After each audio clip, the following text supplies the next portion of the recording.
It is June 4, 1942. The sun is still struggling to break through the clouds over the Pacific, when the silence of dawn is shattered by enemy engines. The island of Midway awakens to the sound of sirens and the roar of dozens of Japanese bombers, approaching in perfect formation. 72 aircraft accompanied by escort fighters descend on the atoll like a metallic storm. On the ground, Americans rush to their positions, and the peaceful landscape of an isolated base turns into a field of fire. The small garrison knows what is coming: an unequal fight, perhaps their last. Explosions echo through the air as the sky fills with tracers and shrapnel. Japanese power seems unquestionable. Since Pearl Harbor, the Empire has dominated the seas, advancing on all fronts with almost mechanical precision. Midway is just the next step, a piece on the board to consolidate control of the Pacific. For Tokyo, this tiny island represents a chance to lure what remains of the American fleet into a trap and destroy it once and for all. For Washington, it is the last wall. If it falls, there will be nothing between the Japanese and the west coast of the United States. However, as much as the bombs rain down on the island, something does not go as planned. The confident Japanese Air Force targets every vital facility: the fuel depot, the seaplane hangar, the power plant, even the hospital. The destruction is brutal, but incomplete. When the smoke clears, the runways are still intact. The base is wounded but alive, and that changes everything. As the attack unfolds, a silent tension dominates the other side of the Pacific. On American aircraft carriers anchored hundreds of miles away, men watch the horizon with uncertainty. They are pilots of a type of aircraft that many already considered obsolete: the SBD Dauntless, slow, fragile, and antiquated dive bombers compared to the Japanese machines. Many of them are young men with no real combat experience, survivors of previous battles, or replacements for lost crews. In the words of one officer, they were the ones who were left, a discarded squadron that no one expected to see in decisive action. But on that dawn, fate began to rewrite the rules of war. The meticulously planned Japanese operation was based on perfect logic, but in war, perfection is an illusion. Admiral Isoroku Yamamoto, strategist of Pearl Harbor, believed that Midway would fall easily. Under his command, Vice Admiral Chuichi Nagumo led the strike force, known as Kido Butai, composed of the Empire's largest aircraft carriers: Akagi, Kaga, Soryu, and Hiryu. They were veritable floating cities, each carrying dozens of aircraft, veteran pilots, and the pride of the Imperial Navy. On the other side, the United States had only 3 aircraft carriers available: Enterprise, Hornet, and Yorktown, and an intelligence team that had achieved something unlikely: deciphering part of the Japanese naval codes. Thanks to this, the American High Command knew that Midway would be the next target. And although the forces were still at a clear disadvantage, there was an opportunity. If they could anticipate the enemy's movements, they could counterattack before the Japanese realized it. It was a daring, almost suicidal plan, and the burden of execution would fall on those underestimated pilots, men who flew slow aircraft, loaded with heavy bombs and without radar system,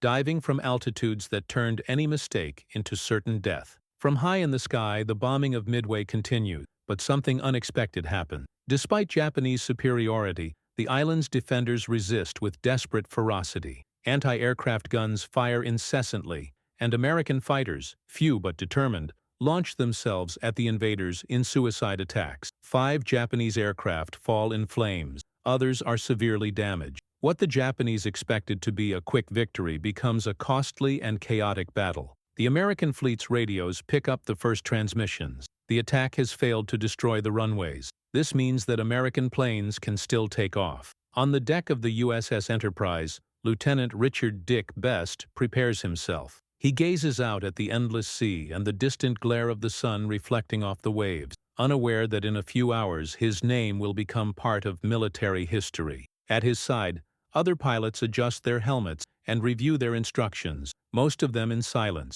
They know they have little chance of returning. Meanwhile, in the Japanese command, Nagumo faces a dilemma that will change the course of the war. He must decide quickly: launch a new attack on Midway to ensure the total destruction of the base, or prepare his aircraft to face the American fleet that may be approaching. Without accurate information and relying on incomplete reports, he decides to rearm his planes with anti-ship bombs. It is a maneuver that requires time he does not have. At sea, the wheels of fate begin to turn. On the American side, the counterattack begins to take shape. Improvised radars and intelligence operators transmit the partial coordinates of the Japanese position. The plan is simple and desperate. Find the Kido Butai before it finds the American fleet. To do this, 3 squadrons of bombers are launched into the air. Among them is Best's group, the men of the Enterprise and the Yorktown, the discarded ones. As they climb into the sky, the Dauntlesses cut through the wind with engines that already seem tired. Fuel is limited. Chances are slim. They know they don't have enough escort fighters and that the agile and lethal Japanese Zeros will be waiting. But they also know that if they fail, Midway will fall, and perhaps the entire Pacific with it. Below, the island still smolders. Plumes of smoke rise like funeral monuments. But high above, over the vast ocean, the improbable begins to take shape. A squadron that American command never expected to see in the spotlight sets out in pursuit of the most powerful fleet ever assembled in naval history, not for glory, but out of necessity. And so, early that morning, while Japan celebrated the supposed success of its attack, a group of American pilots, exhausted, poorly equipped, and full of doubts, flew toward what seemed impossible. Unbeknownst to them, they were about to accomplish the feat that would change the course of World War II.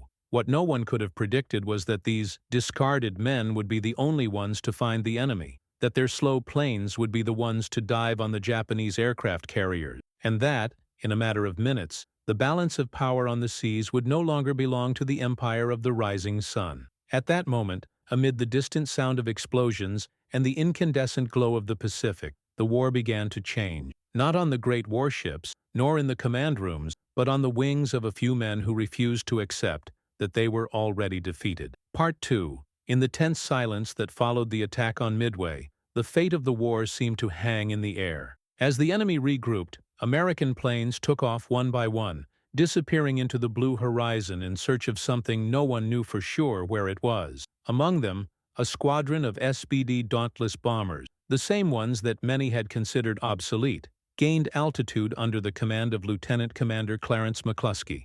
Up there, the sky seemed infinite, but fuel did not. The Dauntlesses had no radar, no sophisticated navigation instruments, just compasses and clocks, and the intuition of men who knew that one wrong turn could mean death. The plan was simple: head in the direction where the enemy was likely to be. But the sea leaves no footprints, and soon the initial confidence turned to unease. The clock was ticking, and every minute consumed the fuel they would need to return. McCluskey looked at the dashboard. The needles trembled dangerously low. On the radio, only static, the metallic silence of voices that avoided thinking about what might happen if they found nothing. Up front, Richard Dick Best piloted with an immobile expression, but his mind was racing. He knew there was no room for error. The Japanese fleet could be dozens of miles in any direction, and the sky, vast as the ocean itself, seemed to mock their hopes. Destiny, however, sometimes hides in the most unlikely coincidences. When McCluskey decided to alter course to the northwest, a white flash caught his attention. In the middle of the blue immensity, a thin line cut across the sea, the wake of a Japanese destroyer at full speed. It was a tiny detail, almost invisible, but at that moment it looked like an arrow pointing the way. McCluskey didn't hesitate. He turned the stick, and the 33 Dauntlesses followed him like shadows. Realizing the sudden change, Best understood what was happening. The destroyer was not sailing at random. It was rushing to join the main fleet, the Kido Butai. What had been luck now became conviction. They had found the thread that connected the chaos to the target. Best felt his heart race, not with fear, but with a rare certainty. They were on the right track. As they advanced, the first outlines of the Japanese giants began to appear on the horizon. 3, then 4 colossal silhouettes stood out against the sea. There they were, the 4 aircraft carriers that had devastated Pearl Harbor: Akagi, Kaga, Soryu, and Hiryu, the heart of the Japanese Empire, the power that dominated the Pacific. But what McCluskey didn't know was that there were already other Americans on the scene. Lem Massey's squadron of torpedo bombers, flying at low altitude, had arrived earlier, only to be slaughtered by Zero fighters. Unescorted and flying slowly, they were shot down one by one, a silent tragedy unfolding just below the clouds where the Dauntlesses were now preparing to dive. Below, the sea was a graveyard of men and metal. From above, McCluskey noticed something strange. The Japanese formations, known for their almost mechanical discipline, were in disarray. The aircraft carriers were maneuvering in different directions, trying to escape the Devastator's torpedoes. On the deck, dozens of planes waited to be refueled and rearmed. It was the worst possible moment to be attacked, and the best for those attacking. That confusion, which was panic for the Japanese, was the signal for the Dauntlesses. The attack would have to be immediate. McCluskey called on the radio. "Earl, you and I go left. Best, you take the right." But the transmissions were full of interference. The orders were lost amid the noise, and what should have been a coordinated offensive became a risk of disaster. Best heard fragments of the message but couldn't understand which target he was supposed to attack. With no time to confirm, he decided to follow his instincts. In his field of vision, the Akagi glistened in the sun, the Japanese flagship. It was a target worthy of a final dive. As he adjusted his course, he noticed something that made his blood run cold. Just ahead of him, McCluskey and Gallagher were already diving in the same direction. Two entire Dauntless formations, more than 25 planes, were about to collide in mid-dive. For seconds, chaos reigned. Best pulled hard on the stick, veering meters away from the other formation. The impact almost caused him to lose control. Below, the Kaga loomed in his sights, and he had only an instant to decide. He tried to signal the other pilots to abort the dive, but it was too late. 10 aircraft cascaded toward the same target. It was pure luck that disaster was averted. McCluskey and Gallagher hit the Kaga squarely. A sequence of 500-pound bombs pierced the deck, setting fuel-filled planes ablaze. The ship became a floating inferno in minutes. Flames rose dozens of meters, engulfing men, steel, and wood. From above, Best watched the destruction and understood. The heavens had chosen that moment to take their revenge. But there was no time for contemplation. 3 aircraft carriers were still operational, and enemy fighters were beginning to react. The Dauntlesses climbed again, now with the sun as their shield, preparing for a second dive. Best looked at his 2 companions, Kroger and Weber, and simply nodded. No words were necessary. The mission was no longer just military, it was personal. As they dove again, the horizon filled with black smoke and debris. The Japanese fleet, once a symbol of invincibility, now seemed vulnerable, exposed. The Akagi, Best's target, moved slowly, trying to escape, but each turn only revealed its fragility. The radio crackled again, and McCluskey's muffled voice cut through the noise. "Good luck, boys. May God be with you."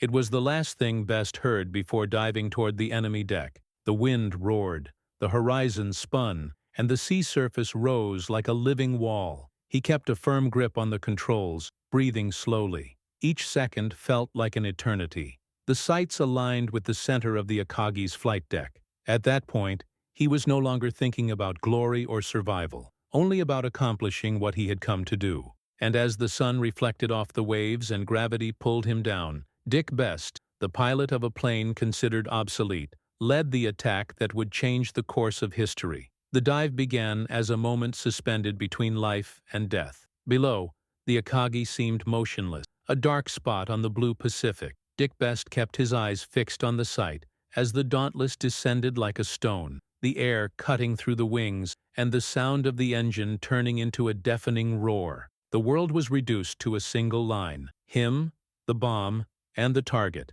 When he pulled the lever and the bomb release vibrated in his hands, gravity seemed to disappear for a second. Then came the impact. The explosion on the Japanese deck was instantaneous, followed by a wave of fire that spread like lightning.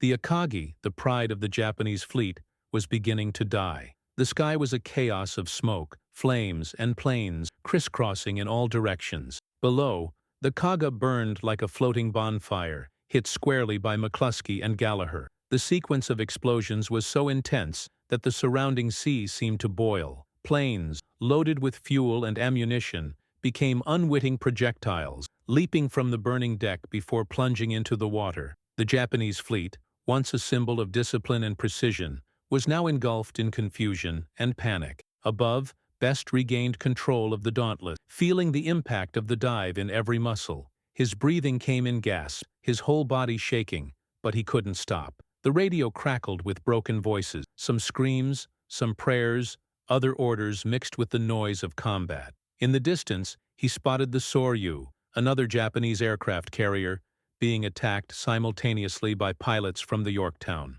Within minutes, the second Japanese giant was also engulfed in flames. 3 capital ships hit almost simultaneously, an unprecedented blow in modern naval history. Below, Admiral Nagumo watched the scene from the deck of the Akagi. For a moment, he couldn't believe what he was seeing. The fleet he commanded with absolute confidence, the same one that had devastated Pearl Harbor, was now in ruin. He tried to order counterattacks, but chaos reigned. The heat of the flames melted the deck, and secondary explosions destroyed any attempt at a response. The planes ready for takeoff exploded one after another, fueling the inferno that engulfed the ship.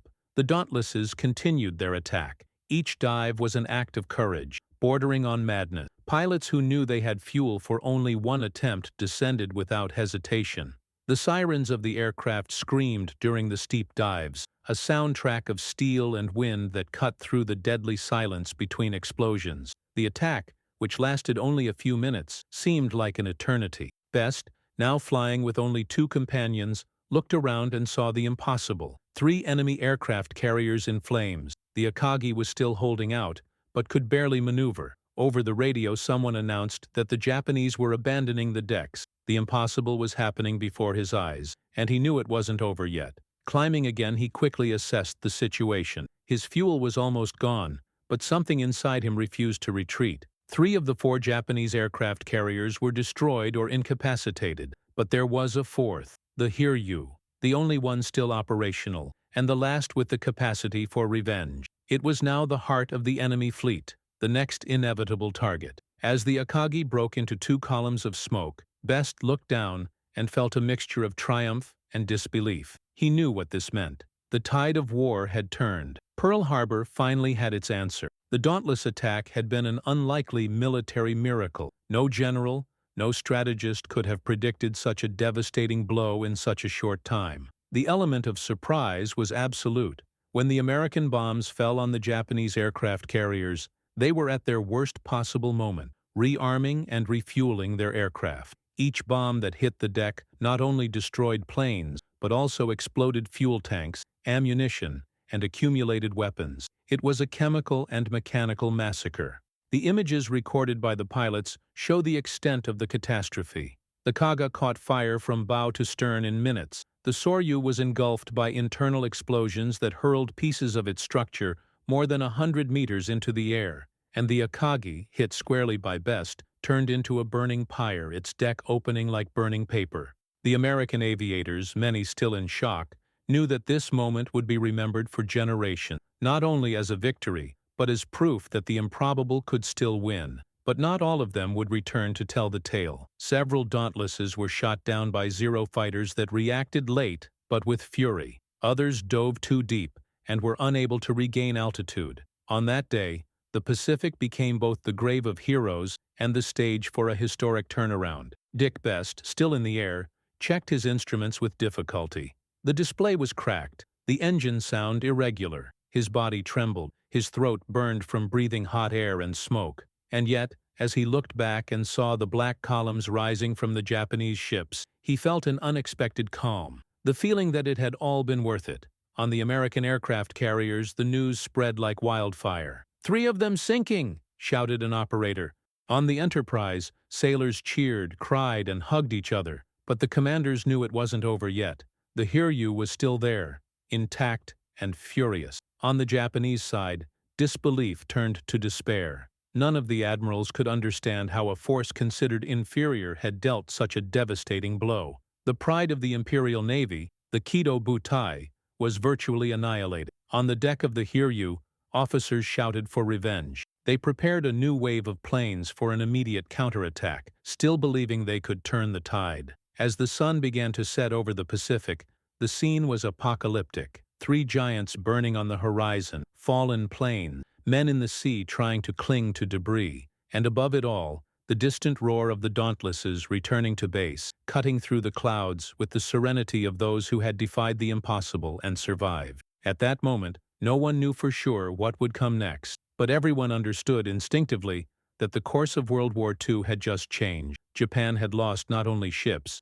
but the aura of invincibility that sustained it. The dauntless attack, led by men who had been called obsolete, had brought down the empire of the seas in a matter of minutes. As the Akagi continued to burn, lighting up the night like a dying star, Best and his comrades slowly drifted away, silent. The radio was now quiet. No orders, no shouting, just the steady sound of engines and wind. They didn't know how many were still alive, but they knew they had made history. The next day, the wreckage of the Japanese aircraft carriers still smoldered when the final report reached the American fleet. 3 enemy aircraft carriers destroyed, hundreds of planes lost, thousands of men missing. The Battle of Midway was far from over, but victory was beginning to take shape. The sky was beginning to turn red when Dick Best landed again on the deck of the Enterprise. He had seen the impossible happen. 3 of the 4 Japanese aircraft carriers, the Akagi, the Kaga, and the Soryu, were on fire, unrecognizable, reduced to burning carcasses floating on the Pacific. It was an unprecedented victory, but still incomplete. The Hiryu, the last survivor of the Kido Butai, remained in combat, and it was not fleeing. As Best was taken to the bridge, Admiral Spruance studied reports and maps with a tense expression. The American fleet had won a battle, but not the war, not yet. A few hours after the first attack, Japanese planes launched from the Hiryu retaliated with deadly precision. The Yorktown, the pride of the American fleet, was hit by bombs and torpedoes. Explosions devastated its deck, and the ship had to be abandoned. The last Japanese aircraft carrier showed that it could still inflict deep wounds. Best watched from a distance as dark smoke rose on the horizon, reminding him that in war, even triumph is shrouded in mourning. While engineers and mechanics worked frantically to rearm the remaining Dauntlesses, the news arrived. The Hiryu had been located, sailing north with its escort ships. Spruance gave the order that many had already expected: a new attack. But this time, it would be different. Fuel was scarce, ammunition was running low, and many pilots had not slept for more than 24 hours. McCluskey, wounded, could no longer lead. Command fell to Earl Gallagher and Dick Best. At 5 p.m., the skies over the Pacific roared again. 10 Dauntlesses took off from the Enterprise, followed by another 14 from the Yorktown, led by Lieutenant Dave Shumway. The objective was simple, but lethal: find the Hiryu before nightfall. Time was against them, and the sun was setting too quickly. Best flew in silence, his body exhausted, his eyes fixed on the horizon. Every second in the air seemed to weigh twice as much. The fuel tanks were at critical levels, and the wind carried the distant smell of smoke and burning oil. When the first outline of the Japanese fleet appeared, the twilight lights reflected off the silver hull of the Hiryu. It was still standing, sailing arrogantly, as if defying fate. Gallagher broke the silence over the radio. "There it is. Get ready." The formations lined up. The Hiryu began to maneuver, releasing clouds of smoke to make aiming difficult. The Japanese gunners opened fire, and the sky filled with red tracers. Best dove first, followed closely by his 2 companions. The wind roared like thunder. Below, the Hiryu turned left, trying to escape. Best kept diving. At that point, there was no more fear, no more hesitation, only instinct. When he pulled the trigger, the Dauntless shook. The bomb released and disappeared into the smoke. A second later, a brutal explosion sent a column of fire skyward. Flames spread across the deck, reaching fueled planes and fuel tanks. Best climbed, dodging enemy fire, only to see the deck of the Hiryu break apart amid a ball of fire. 3 other American bombs hit the same spot, creating a crater so large that the ship seemed to fold in on itself. From above, the scene was indescribable. The Hiryu, which hours earlier had destroyed the Yorktown, was now doomed.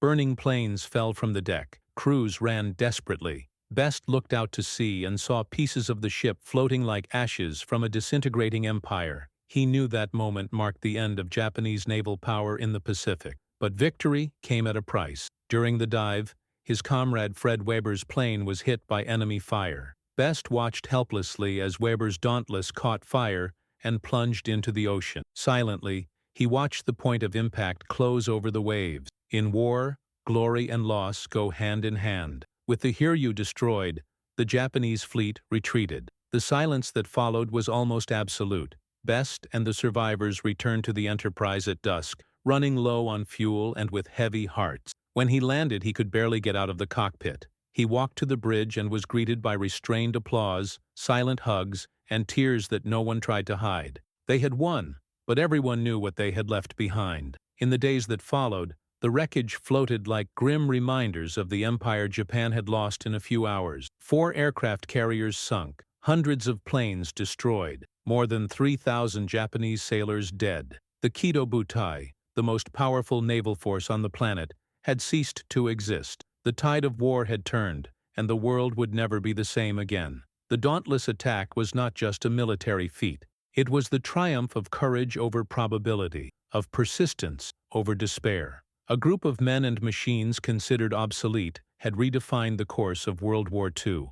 What began as a desperate mission ended as one of the most unlikely victories in history. Best, upon returning to land weeks later, would be hospitalized for respiratory problems caused by inhaling smoke and chemicals during the attacks. He would never fly in combat again. But the legacy of that day would echo for decades. The actions of Best, McCluskey, Gallagher, and so many others saved not only Midway, but the balance of the Pacific, and perhaps, indirectly, the very course of humanity. The Hiryu sank slowly during the early hours of the morning. Some Japanese survivors recounted years later that the ship's captain ordered the evacuation only after ensuring that all the wounded had been treated. Shortly thereafter, he and his officers remained on board, fulfilling the samurai ritual of going down with the ship. When the sun rose the next day, the sea was covered with debris, smoke, and silence. The war had changed hands. On the deck of the Enterprise, Best watched the burning horizon for the last time. The wind carried the smell of fuel and salt. He knew that the world would never fully understand what had happened that day. The chance, sacrifice, and courage that turned the impossible into victory. History would remember the Battle of Midway as the turning point in the Pacific, the moment when the tide of war began to turn against the Japanese advance, and all because of a group of pilots that the command itself considered expendable. What could have been different? Would Japan have won if Nagumo had attacked faster? Or was fate already sealed in that white trail McCluskey saw on the sea? Leave your thoughts in the comments on which decision, or chance, most influenced the outcome of this battle that changed the world. If you like to understand the behind the scenes of real events that defined the fate of nations, enjoy this video, share it with those who also appreciate the history of World War II, and subscribe to the channel to follow the next episodes. Your participation helps keep alive the memory of men and moments that proved that the impossible can sometimes happen, even on the wings of a squadron that no one expected.